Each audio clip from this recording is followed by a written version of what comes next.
taux de croissance moyen à 7%, la Côte d'Ivoire est un pays de l'Afrique de l'Ouest qui attire pas mal d'investisseurs africains. En plus de cela, en 2024, le pays va organiser la Coupe d'Afrique des Nations. Donc, qui dit organisation d'un tel événement, dit derrière opportunité d'affaires. Mais comment donc les Ivoiriens ou les personnes qui vivent en Côte d'Ivoire peuvent justement tirer leur épingle du jeu en trouvant des opportunités d'affaires et en lançant des business lucratifs? Dans cette vidéo, je vais vous présenter une idée business et également vous présenter la stratégie pour la développer et gagner beaucoup d'argent.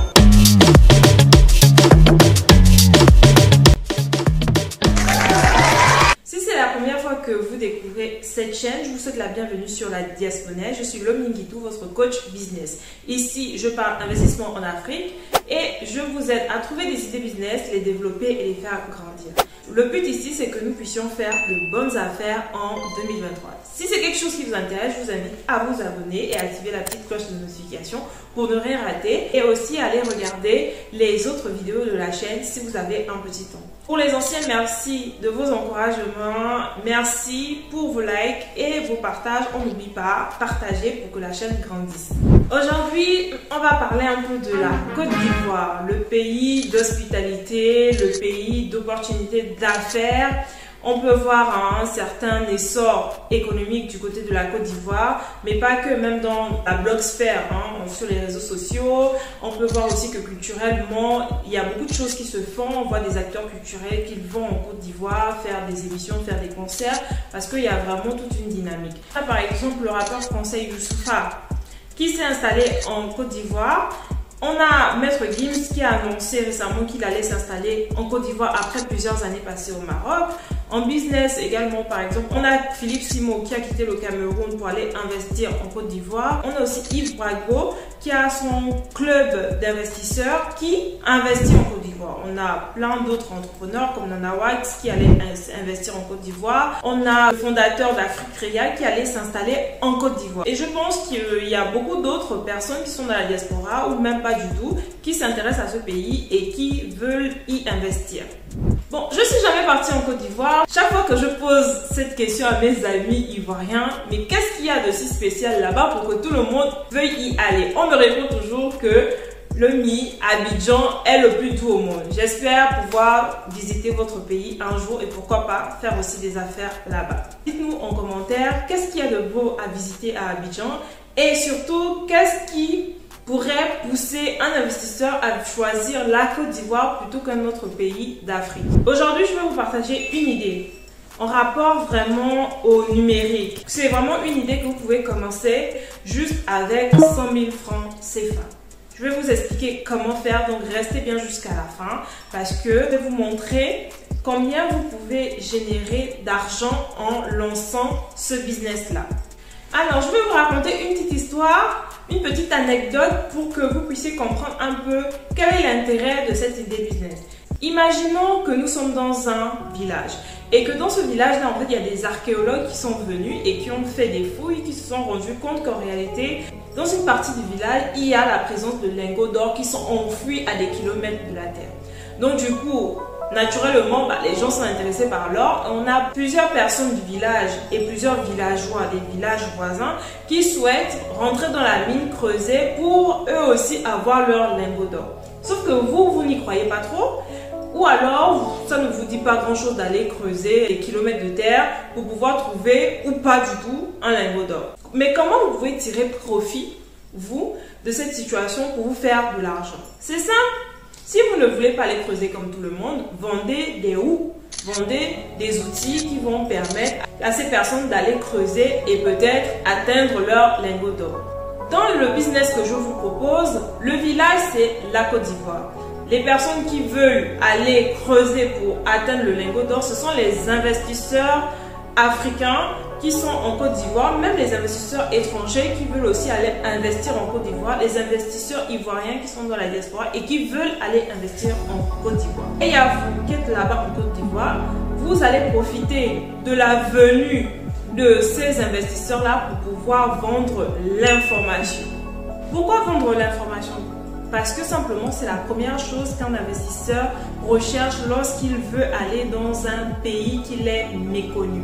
Pour savoir si ça vaut le coup ou pas d'y aller, d'investir son argent et surtout s'il aura un retour sur investissement. Donc, il va rechercher des informations d'ordre économique, donc tout ce qui est statistiques économiques, PIB, croissance, inflation. Il va rechercher des informations sociales comme les habitudes de consommation, la démographie, la pyramide des âges. Il va rechercher également des informations d'ordre politique pour voir si le pays est stable politiquement, parce que personne ne voudrait mettre énormément d'argent dans un pays qui va s'embraser dans quelques mois parce que par exemple il y a des élections ou parce qu'il y a des conflits internes.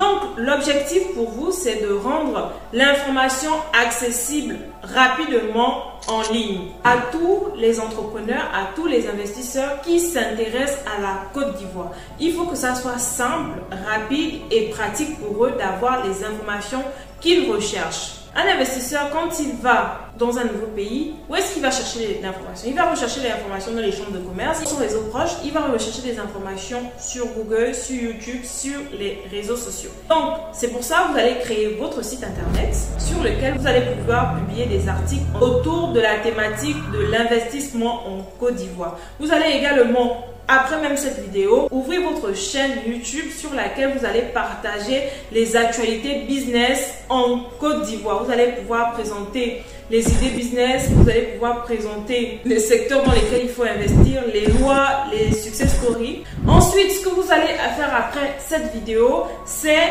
d'aller faire un shooting professionnel, parce que là, vous allez vous adresser à un public qui est exigeant. Les gens qui ont de l'argent sont exigeants.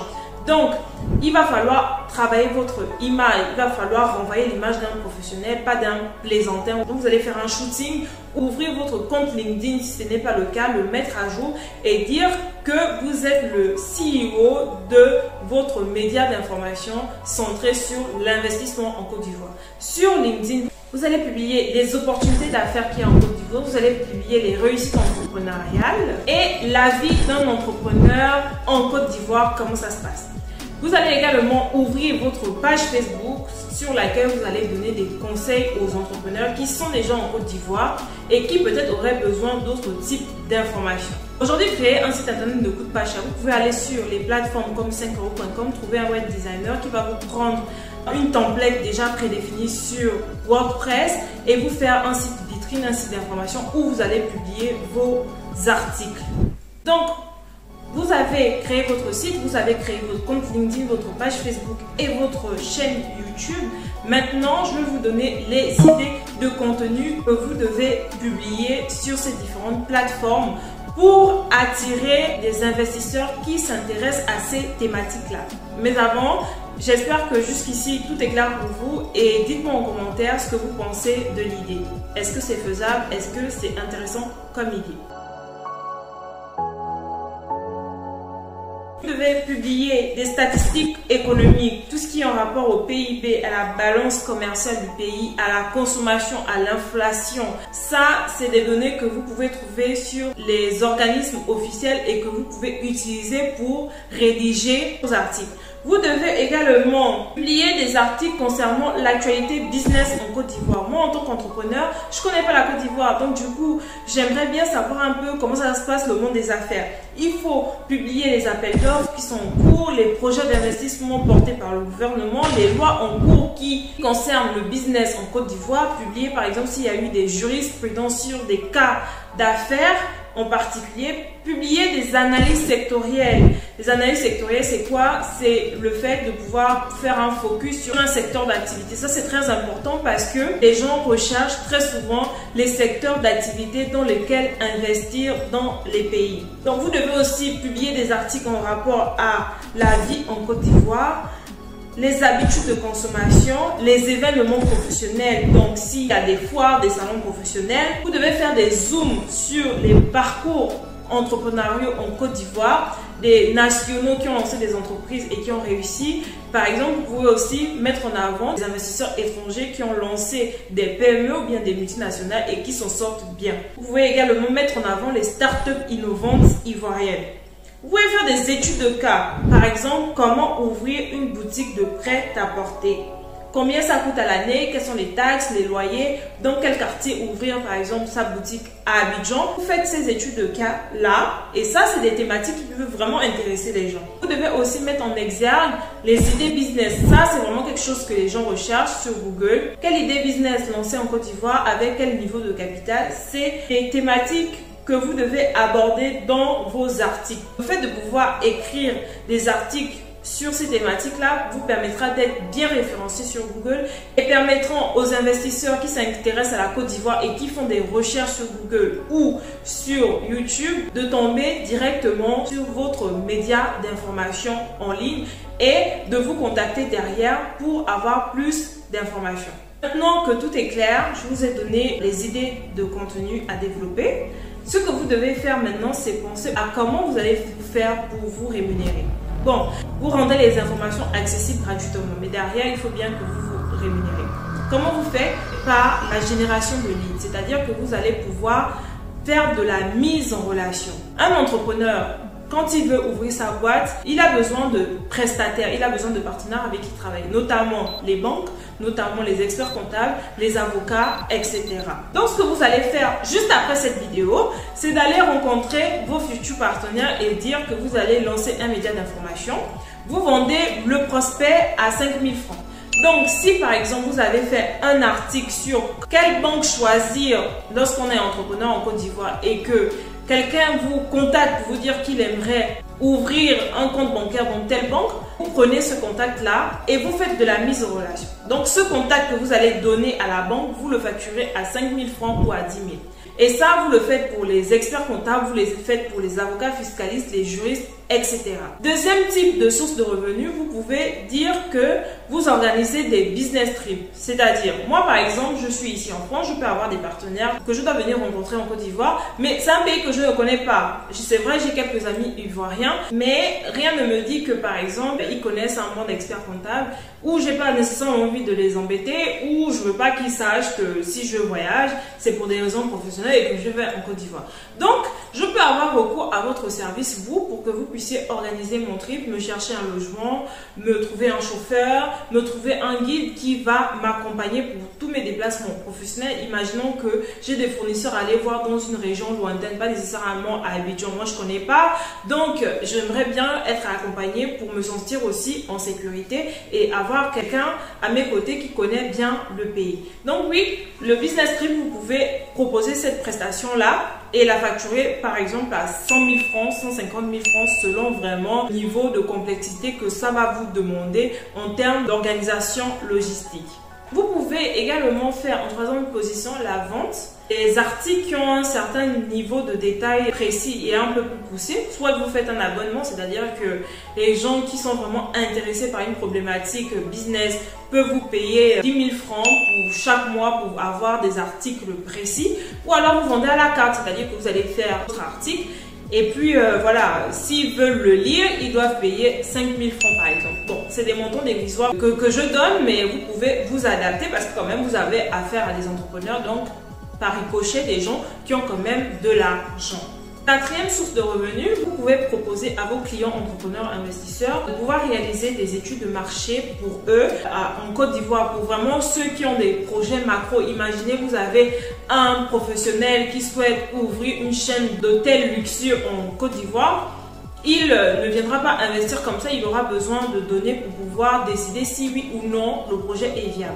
Donc vous pouvez organiser des études de marché, mobiliser des équipes qui vont aller sur le terrain, vraiment vous poser la question aux consommateurs, vous récupérez des données, vous les traitez et vous faites des conclusions que vous allez le soumettre et qui va permettre à votre client de se décider d'investir en Côte d'Ivoire ou pas. Maintenant, si vous n'avez pas cette compétence, c'est simple, vous allez vous retourner vers des cabinets qui sont spécialisés dans les études de marché et chaque fois que vous avez une demande, vous sous-traitez avec eux et par exemple vous prélevez 10 à 20% de commission sur le montant facturé. Bon, la partie qui vous intéresse certainement, c'est aussi de savoir combien vous pouvez gagner parce que business c'est business. Si on se lance, c'est pour gagner de l'argent. Donc, imaginons que vous avez votre chaîne YouTube, vous avez votre site internet, vous communiquez sur LinkedIn, vous communiquez sur Facebook. Par exemple, sur Facebook, vous faites aussi de la publicité pour avoir beaucoup plus de personnes qui vous contactent. Et en faisant tout ce travail de communication, vous arrivez à générer 50 prospects. Donc, des personnes qui souhaitent être mises en relation. Rappelez-vous, vous vendez le prospect à 5000. Bravo, vous avez bien suivi. Donc, si vous avez 50 prospects, ça vous fait 250 000 francs que vous générez par mois. Si vous en avez 100, vous aurez 500 000 francs par mois, rien que sur ce service-là. Ok? Imaginons maintenant pour le deuxième service qui est le business trip, que vous facturez en moyenne à 150 000 pour organiser un business trip. Et que par mois, vous avez 2 business trips à organiser. Ça vous fait 300 000. Plus les 250 000 de la mise en relation, ça vous fait 550 000. Imaginons maintenant que vous faites de la vente d'articles. Vous vendez l'article à 10 000 francs, par exemple. Vous en vendez 10 par mois pour un début. Ça vous fait 100 000 francs. Donc 100 000 francs plus 550 000, ça vous fait 650 000. Considérons que par exemple, vous allez facturer les études de marché à 500 000. Vraiment, ça va dépendre du type de projet, mais vous pouvez facturer à 500 000 en montant. Pour vous dire, c'est beaucoup plus cher, mais on va vraiment partir sur des montants basiques, on va dire 500 000. Ça vous fait donc 650 000 plus 500 000. Ça vous fait, normalement, si mes calculs sont bons, 1 150 000 par mois. Vraiment, ça c'est pour un début. Et maintenant, au fur et à mesure que vous allez publier, vous allez avoir beaucoup plus de données qui vont rentrer, beaucoup plus de contacts, beaucoup plus de clients et vous allez pouvoir multiplier votre chiffre d'affaires. Sans compter que peut-être 3 ou 6 mois après le lancement de votre chaîne YouTube, vous allez la monétiser et donc avoir peut-être 500 $ en plus sur les 1 150 000. Vous voyez qu'en réalité, on n'a pas besoin de beaucoup de choses pour lancer un business et générer rapidement son premier million. Tout se passe dans la tête.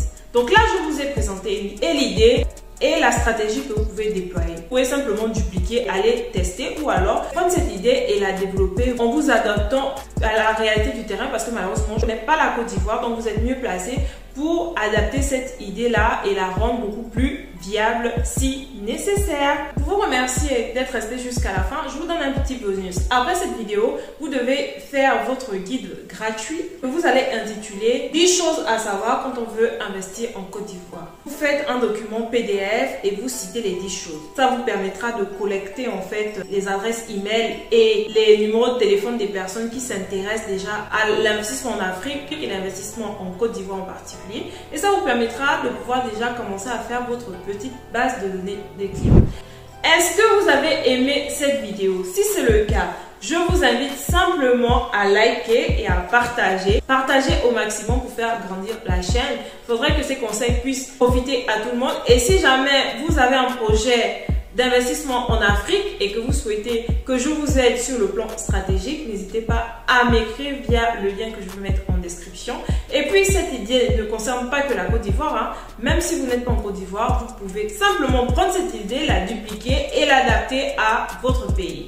Et puis si vous décidez de lancer cette activité et que ça marche, n'oubliez surtout pas de revenir ici pour nous dire que vous avez réussi et surtout nous expliquer quels ont été les challenges auxquels vous avez fait face. C'était Lominguitou, ce qui vous aide à écrire votre success story à l'africaine. Je vous dis à très bientôt pour une prochaine vidéo.